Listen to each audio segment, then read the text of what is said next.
Jamhuri ya Muungano wa Tanzania. Ndugu zangu, tumemwomba Mwenyezi Mungu kwa maneno, kwa unyenyekevu mkubwa.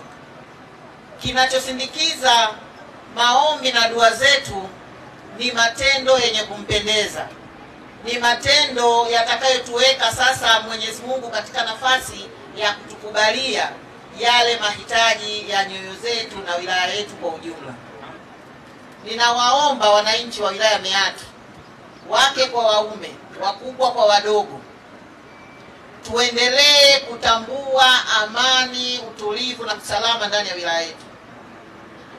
Amani tulionayo haikuwekwa tu, ni amani ambayo kuna watu wameisumbukia na kuilinda kwa damu na jasho.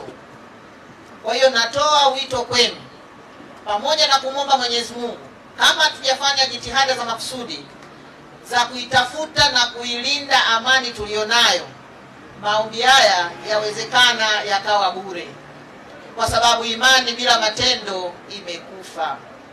Tunaamini, tulianza, tunaendelea na tutaendelea kuilinda amani, kwa sababu ni jukumu letu sisi wote.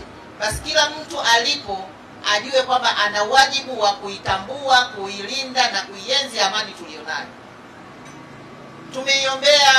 Tumeliombea taifa, tumewaombea viongozi, tumewaombea wagombea wote waende wakafanye siasa zao kwa hali ya amani na utulivu, lakini tumewaombea hekima na busara, upendo na uzalendo ukatangulie, wakiwa wanaomba ridhaa kwa wananchi ya kuchaguliwa kuwa viongozi.